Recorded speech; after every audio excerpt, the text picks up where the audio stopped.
Juntos, a conversa de geração tem a participação do Eduardo Costa, do Júnior Moreira, do sociólogo Luiz Flávio Sapori e da economista Rita Mundim. Você, ouvinte da Itatiaia, pode interagir com a gente também pelo WhatsApp do jornalismo, 99996-7074. 99996-7074. Você manda pra gente uma mensagem de texto com a sua opinião. Não se esqueça de colocar o seu nome, o seu bairro, a cidade de onde você está falando. Exclusivo. Moradores de Caeté reclamam que não têm acesso à água, Eduardo Costa. Como imaginar uma situação dessa numa região metropolitana de Belo Horizonte, a terceira mais importante do país? Bom dia para você. Bom dia a todos.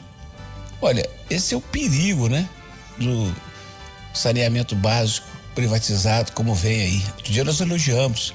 É uma atitude necessária para poder levar mais água tratada a 35 milhões de brasileiros que ainda não têm, esgoto tratado a uma enormidade de pessoas, a metade da população brasileira.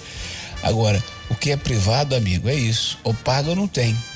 E é o que parece estar acontecendo lá em Caeté, embora a gente não tenha ainda o quadro completo. Se estão tratando uma água com licença, tem o direito de cobrar. Mas não pode impedir que o morador tenha acesso à tal da mina lá, sem, se é que ela está em terreno público, né? Sem pagar. Um negócio complicado, que vai dar trabalho pro prefeito lá, pro Ministério Público, para todo mundo. Ô, Júnior Moreira, é quase que inacreditável uma situação dessa lá de Belo Horizonte. Bom dia para você. Bom dia, Eustáquio, todos os participantes do Conversa de Redação, também o ouvinte. Eustáquio, precisa de agência reguladora forte, né? Foi o que eu disse aqui, elogiando aquele plano do governo de privatização do saneamento básico aqui no Brasil, porque o governo não deu conta de fazer. Então tem que pôr na mão na iniciativa privada e deixar a iniciativa privada fazer. Só que para isso precisa de agências reguladoras realmente fortes, que tenham força para resolver a situação, né? Porque aqui no Brasil são agências de faz de conta, né? Elas são muito mais assessoras das empresas do que olham realmente a necessidade do consumidor, né? Esse é o grande problema. Então, é sempre bater nessa tecla dessas agências que precisam ser muito fortes. No caso específico de Caeté, Eustáquio, tem vários problemas aí que todos vão desaguar no poder público, né? Um deles, eu vou citar dois, um deles, a ocupação desordenada do solo, né? Esses bairros que vão nascendo do nada, sem estrutura nenhuma, e as pessoas que fazem esses loteamentos não dão estrutura para as pessoas, depois o poder público tem que colocar dinheiro ali e fazer toda uma estrutura. Por quê? Porque não fiscalizou antes e deixou as coisas correrem a Deus dará, né? E outra é a capacidade da entrega dessas empresas públicas mesmo, né? De água, esgoto, enfim. Aqui no estado. E não é só lá em Caeté, né? Você falou assim, é ali em Caeté, né? Não precisa ir longe, não. A gente vai aqui no Barreiro, eu cito esse exemplo direto, né? Convivi muito tempo ali naquela região do bairro Independência, Vale do Jatobá. Ali, gente, não vai água. E ali é Copasa, dentro de Belo Horizonte, tá meia hora aqui da rádio, 35 minutos da rádio, e não chega água na caixa d'água dos moradores que moram na parte de cima do bairro. Ou seja, é uma situação muito complicada, inimaginável, né? Você, dentro de Belo Horizonte, a capital dos principais estados do país, abrir a torneira e não ter água por incapacidade de algumas empresas. Por exemplo, nesse caso estou citando aqui de Belo Horizonte, a Copasa lá, o SAAI, enfim, e uma outra empresa privada. É estarrecedor ver uma história dessa. O que o sociólogo Luiz Flávio Sapori acha de uma situação dessa? Bom dia para você. Bom dia, Eustáquio, Júnior, Rita, Eduardo, ouvintes da Itatiaia. Revela um dos maiores flagelos sociais do Brasil, Eustáquio, que é a deficiência do serviço de água encanada, né, do esgoto, né, Júnior Moreira? Que essa deficiência, Eustáquio, segundo os dados oficiais, atinge quase metade dos domicílios brasileiros. Então, de cada 100 brasileiros, de cada 100 residências no Brasil, praticamente 50 não têm acesso à água encanada, ao esgoto. Então, é um dado preocupante, já de longa data, é uma das omissões mais pecaminosas dos políticos brasileiros em relação à questão social, é um dos indicadores sociais mais precários que nós temos no país. O que está acontecendo em Caeté, né, na região metropolitana de Belo Horizonte, imagina o norte e nordeste, Júnior Moreira, onde a situação é muito pior. Por isso eu também comungo da ideia do Júnior Moreira, do otimismo dele, com o marco regulatório, né, do saneamento, né, que foi aprovado na semana passada pelo Congresso Nacional. Eu considero um avanço institucional muito relevante, né? Essa normatização vai permitir uma entrada mais decisiva das empresas privadas, né? E das parcerias público-privadas, né? Nessa área, nesse serviço público. A questão é que, segundo o marco regulatório, Eustáquio, a previsão é que a gente consiga resolver esse problema, pelo menos para mais de 90% dos domicílios brasileiros, apenas em 2033. Então, temos ainda uma longa jornada para resolver esse problema. Ô, economista Rita Mundim, falta dinheiro para fazer saneamento básico no Brasil, para ter abastecimento de água de qualidade?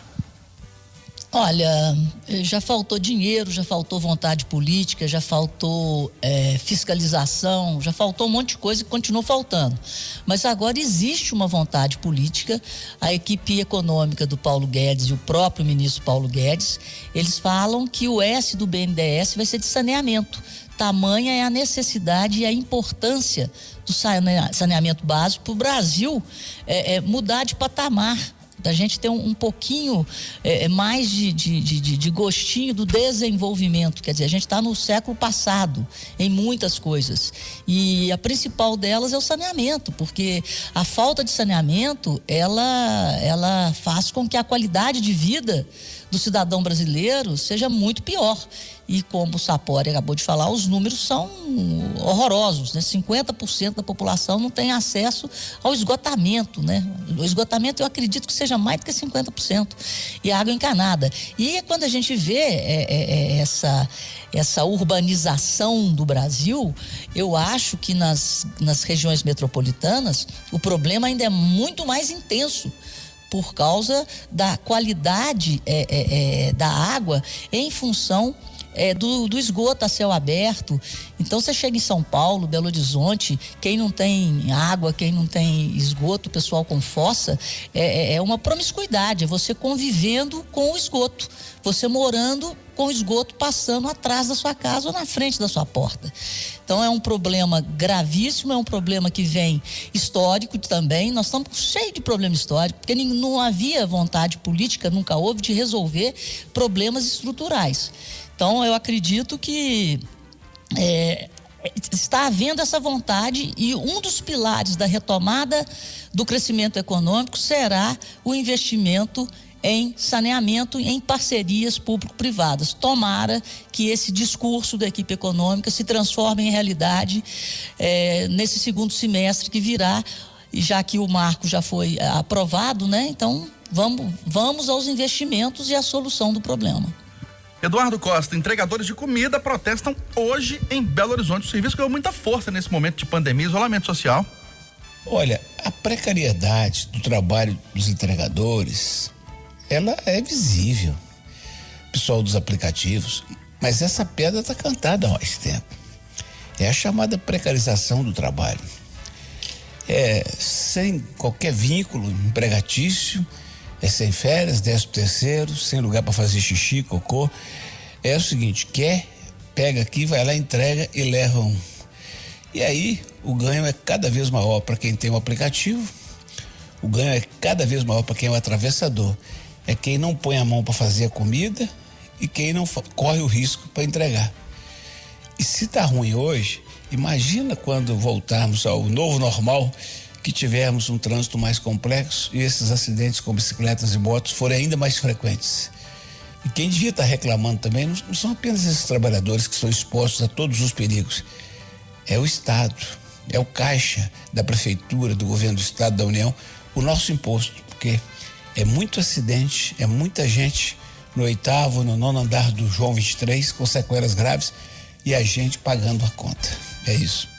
Falta para eles o básico, hein, Sapori? Pois é, eu concordo com o Eduardo, ótima análise que o Eduardo fez. Me parece um movimento defensável, as reivindicações são bastante justas. Uma categoria, né, de profissionais que, como foi bem dito aqui, né, tem crescido durante a pandemia, mas é anterior à pandemia, sabemos muito bem disso. Tanto tem uma expressão, Eustáquio, Júnior, Eduardo e Rita, para definir esse novo tipo de trabalho resultante da tecnologia da informação, né, dos aplicativos. Usa-se muito a expressão uberização do trabalho, ou trabalho uberizado.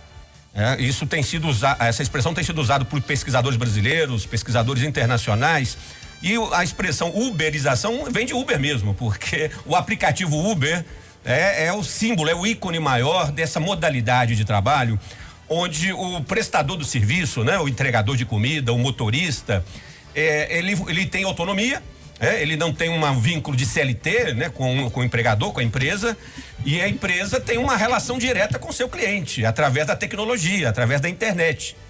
O entregador é apenas um intermediário e ele tem autonomia para definir sua jornada de trabalho, o seu ritmo de produtividade. Então, se ele trabalha mais, ganha mais, trabalha menos, ganha menos. Supostamente, como bem disse o Eduardo, ele seria benefício, seria um ganho esse tipo de trabalho flexibilizado, Júnior Moreira. Mas, na verdade, esse trabalho ele é precarizado, como bem disse o Eduardo Costa. Uma categoria que está muito vulnerável a acidentes, a doenças, está desprotegida sob diversas formas. Por isso que eu sou muito simpático com esse movimento. Me parece que as empresas, as donas dos aplicativos, têm compromissos a serem assumidos com esses profissionais. O ideal é que houvesse um acordo direto, autônomo entre eles, Júnior Moreira. Que não houvesse a necessidade de uma regulamentação formal pelo Congresso Nacional. Mas o caminho é esse. Vários países do mundo tendem a formalizar leis para garantir maiores direitos a esses profissionais. Ô, Júnior, é de cortar o coração, né? Você faz um pedido de alimento pelo aplicativo, ele vai lá, te entrega, e na hora que ele tá indo embora, ele fala assim: aqui, vai lá no aplicativo e me elogia, dá um joinha pra mim lá, curte a minha entrega. Eustáquio, nós discutimos esse assunto no Pode Tudo do último domingo. É interessante que eu estava comandando o debate, estava Alessandro, Eduardo, Renato Rios Neto e o João Felipe Lório.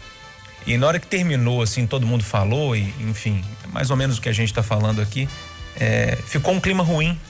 Sabe por que ficou um clima ruim? E eu ainda comentei com eles assim no intervalo, eu falei assim: gente, engraçado, né? A gente ficou meio triste com o assunto. Sabe por quê? Porque já não vê solução. Quando a gente estava falando agora da situação envolvendo a questão do saneamento, a gente vê uma luz no fim do túnel. Pô, o governo conseguiu, para mim, uma das melhores notícias desse ano, vindas do governo federal, esse marco regulatório, que antes tarde do que mais tarde, né, que eu gosto de falar, ou seja, mesmo que seja em 2033, a gente vê um processo para chegar numa solução. Nesse caso aqui eu não vejo, e ninguém viu naquele dia. Eu não sei se alguém pode dar uma luz nessa história toda, porque é uma lógica muito perversa. Eu não sei se vocês já pararam para observar como que funcionam esses aplicativos. É uma lógica de game, é como se fosse um videogame da vida real. Porque o aplicativo fala assim: olha, se você fizer tantas corridas, a partir de tanto você vai ganhar tanto. É como se você estivesse ganhando um bônus ali no jogo. Aí fala assim: olha, se você ganhar uma gorjeta hoje, a gente vai dobrar.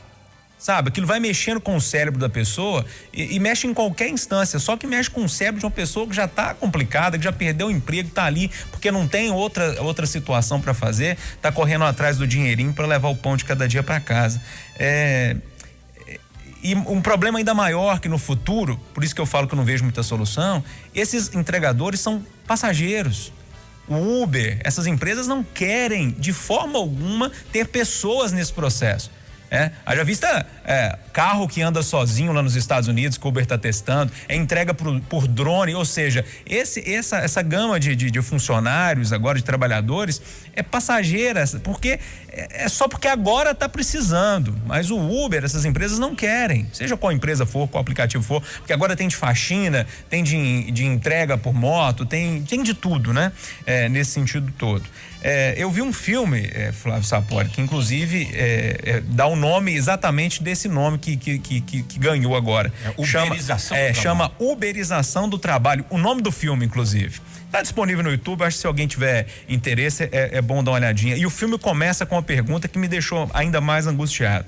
A pergunta é a seguinte, que o diretor coloca: qual o risco que nós queremos correr para termos as nossas necessidades saciadas de forma mais barata? É a pergunta que está aí. Rita Mundim, tem algum caminho, alguma luz no fim do túnel para melhorar essa relação e melhorar os ganhos dos entregadores? O início, né, das atividades, né? Do oferecimento de atividades, de serviços através de plataformas eletrônicas, foi uma quebra de um paradigma.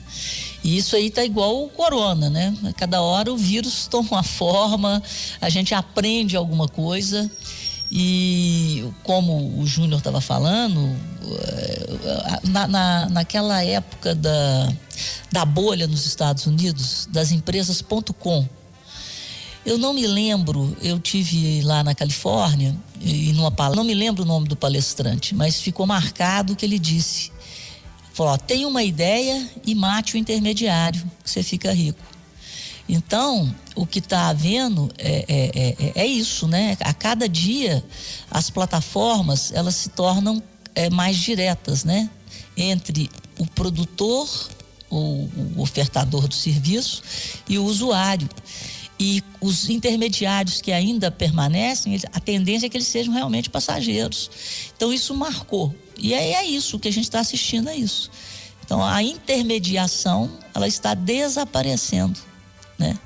E com isso, num período desse de crise, em que essas pessoas são necessárias para fazer essa ponte, porque eles ainda são necessários, a hora deles protestarem ou deles tentarem ter algum avanço, algum ganho, né, em segurança, algum ganho em renda, é agora, porque nesse momento eles são necessários.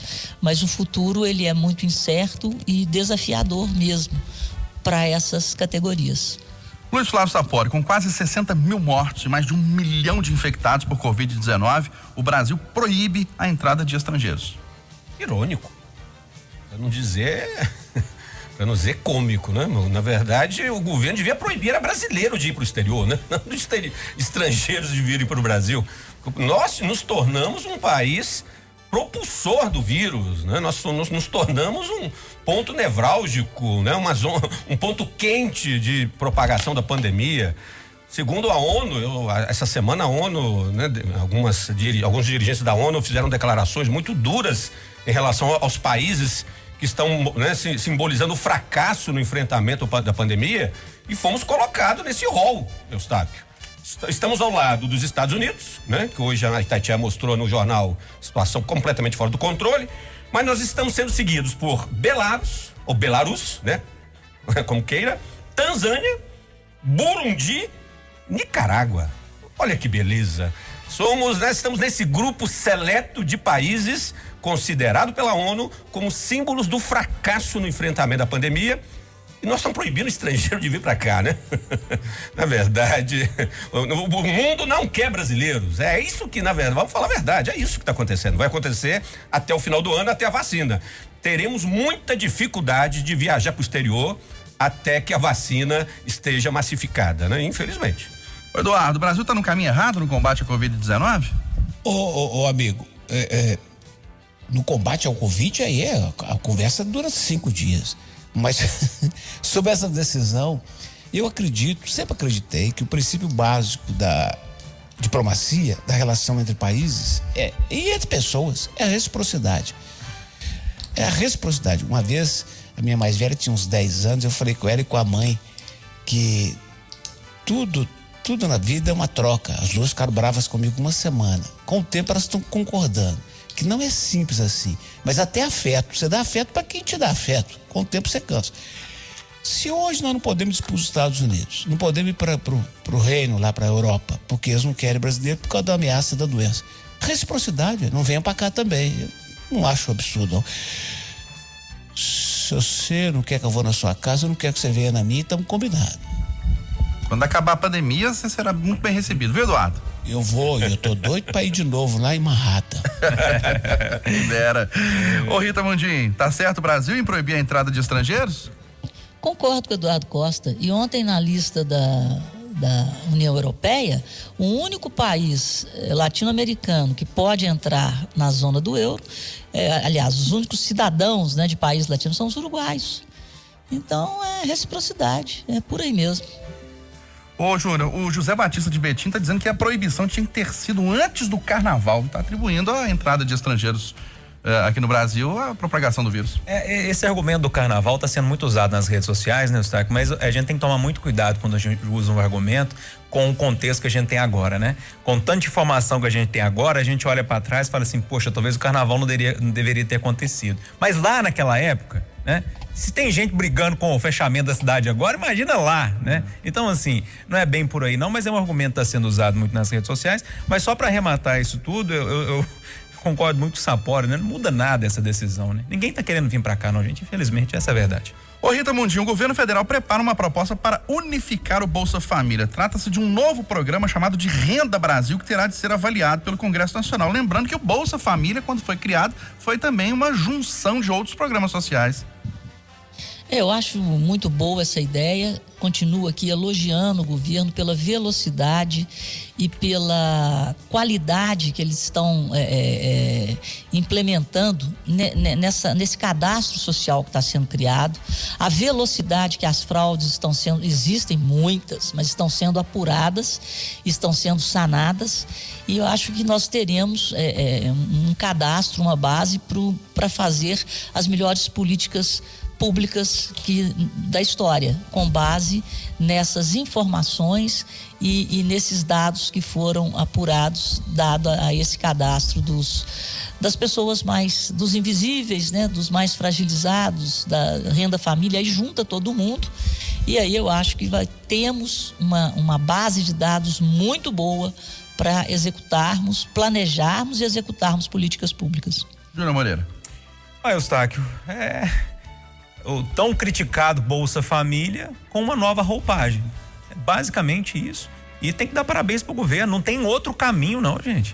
Essa questão da renda básica não terá outro caminho. Não teria daqui a um tempo. Com a pandemia, isso foi tudo acelerado. Ou seja, não tem outro caminho. Mas para resumir a história, é o Bolsa Família com uma nova roupagem, com um novo nome, e tomara que dê muito certo. Ótima notícia. Ô Sapori, já havia programas sociais na época do governo Fernando Henrique Cardoso. Sim. Eles foram unificados do Bolsa Família no governo Lula, e o Bolsa Família foi mantido no governo Dilma, no governo Temer, no governo Bolsonaro. É verdade, porque o Bolsa Família é um projeto, um programa de sucesso, reconhecido internacionalmente, que contribuiu decisivamente para a redução da miséria no Brasil, não da pobreza.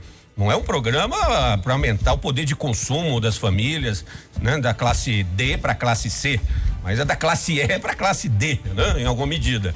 Mas é um programa de sucesso. A ideia do Renda Brasil me parece interessante, Eustáquio, e como disse a Rita, desde que ele implique nessa unificação e passe além do Bolsa Família, Júnior, porque se vai unificar outros programas, a questão é quais outros programas então vão compor o Renda Brasil, além do Bolsa Família. O BPC, que é o benefício de prestação continuada, existem outros, né?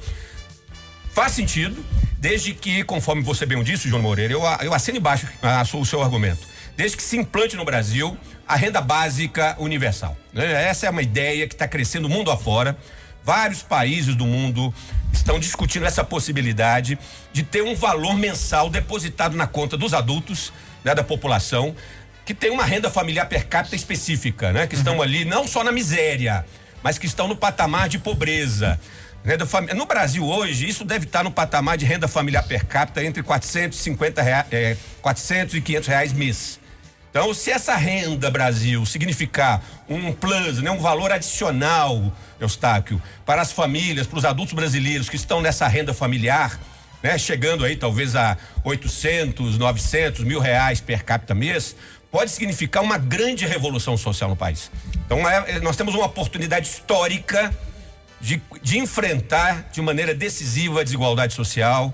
Temos uma oportunidade histórica de racionalizar os programas sociais para dar uma renda básica à população que pode diminuir a pobreza e, ao mesmo tempo, fomentar a retomada, né, da atividade econômica. Agora, vamos aguardar, né, vamos ver como o ministro Paulo Guedes e sua equipe vai definir os contornos, né, do Renda Brasil. E para você, Eduardo Costa?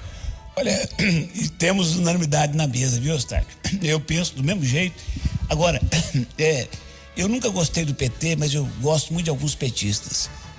Eu gosto, por exemplo, do Patrus Ananias, que foi quem tocou esse projeto do governo Lula. E gosto do Eduardo Suplicy, que falou nisso nos anos 90 aqui no Brasil. Ele é muito, né? Ele é sonhador. Ele está falando nisso há 30 anos. E esse é o futuro da humanidade. Tem um livro, eu não lembro o nome do autor, mas quem quiser pode procurar aí, ó. Utopia para Realistas. É o melhor trabalho que eu vi de todos, falando o seguinte: este é o futuro do universo. Não haverá emprego para todo mundo e os países vão ter que matar a fome dando dinheiro. Agora, 2 observações sobre esse programa Renda Brasil. Primeiro, estão estudando quais os programas sociais que vão pôr lá dentro. Segundo, já decidiram que quem receber vai poder, ao contrário, por exemplo, do Fome Zero e tal, vai poder ter alguma renda. O cara não é proibido se virar lá fora, não. E eu acho que isso é um caminho. Gente, é isto ou é fome? E mesmo aqueles bolsonaristas mais encardidos que odiavam que o PT fazia isso, dava dinheiro, vão chegar à conclusão de que ou damos dinheiro para quem tem fome ou não vamos sair à rua. E é isso, senhor Eustáquio. O Eduardo, o autor de Utopia para Realistas é o historiador Rutger Bregman, viu? Este livro é imperdível para quem quer pensar o mundo depois de amanhã. Pelo seu inglês aí, eu acho que você fez doutorado aí no inglês, alguma coisa assim. Eu só tenho especialização em comunicação empresarial e provado com diploma. Tem que conferir. Eu dou Pode também na doutorado. Alemanha. Eu tenho todos os Você foi na Alemanha. em casa. Como é que é o sobrenome do cada doutor do item currículo? do meu currículo Lattes. Como é que é o sobrenome do doutor? Decotelli? Não é? O Decotelli que você tá falando? Decotelli. Não, o autor Eu já do- recebi no Zap que, pensando bem, a gestão do Decotelli foi muito melhor do que a do Von Trump. Estou em Belo Horizonte. Final da conversa de redação, final do Jornal da Itatiaia, primeira edição desta quarta.